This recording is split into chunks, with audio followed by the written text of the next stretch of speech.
Iran से 107 दिनों का भीषण युद्ध, 17 अमेरिकी जवानों की मौत, 100 से ज्यादा घायल। अमेरिका के 37.5 बिलियन डॉलर स्वाहा। 37.5 बिलियन डॉलर यानी 3,16,000 करोड़ रुपए।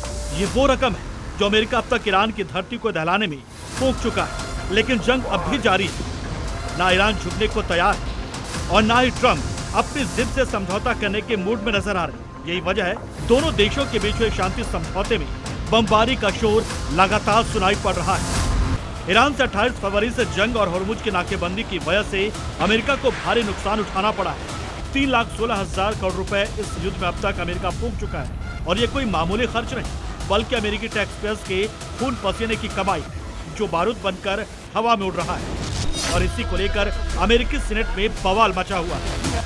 अमेरिकी रक्षा मंत्री पीट हेग्सेथ ने सीनेट विनियोग समिति के सामने खुलासा किया कि ईरान के खिलाफ सैन्य कार्रवाई में अमेरिका अब तक 37.5 बिलियन डॉलर यानी करीब 3,16,000 करोड़ रुपए पानी की तरह बहा चुका है। पीट हेग्सेथ के इस बयान पर विपक्ष ने आरोप लगाया कि मध्य पूर्व का यह युद्ध अब अमेरिका को आर्थिक रूप से खोखला कर रहा है। इस जंग में अमेरिका को सिर्फ आर्थिक नुकसान नहीं उठाना पड़ रहा है बल्कि असली दर्द तो वो ताबूत है जो खाड़ी देशों से वाशिंगटन पहुंच रहे हैं। जुलाई की शुरुआत से अब तक 17 अमेरिकी सैनिकों की महायुद्ध में मौत हो चुकी है जबकि 100 से ज्यादा अस्पताल में जिंदगी की जंग लड़ रहे हैं जिसकी वजह से मारे गए सैनिकों के परिवारों में मातम है। तो अमेरिकी सीनेट में विपक्ष का गुस्सा भी 7वें आसमान पर। इस दौरान हेग्सेथ के खिलाफ जमकर नारेबाजी भी हुई। इस विरोध के बावजूद हेग्सेथ ने राष्ट्रपति ट्रंप के 95 बिलियन डॉलर यानी करीब 8 लाख करोड़ रुपए का आपातकालीन बजट पैकेज मांगने का फरमान सीनेट के सामने रख दिया और साफ किया है कि प्रस्तावित रक्षा बजट सेना के लिए बेहद जरूरी है और अगर ये फंड नहीं मिले तो सेना को कमी का सामना करना पड़ेगा। पीट हेग्सेथ ने व्हाइट हाउस का फरमान सामने रखा लेकिन विपक्ष के गले नहीं उतरे। विपक्ष ने आरोप लगाया कि ट्रंप प्रशासन देश को एक ऐसे अनंत काल तक चलने वाले युद्ध में धकेल रहे जहां से वापसी का कोई रास्ता नहीं है। विपक्ष के इस तीखे विरोध के बावजूद सरकार संसद में 95 बिलियन डॉलर का महापैकेज हर हाल में पास कराना चाहती है। इस विशाल पैकेज को लेकर विवाद इसलिए भी है क्योंकि इस प्रस्ताव में मिलिट्री ऑपरेशंस और हथियारों के स्टॉक को फिर से भरने के लिए 60 बिलियन और 12 बिलियन डॉलर रखे गए।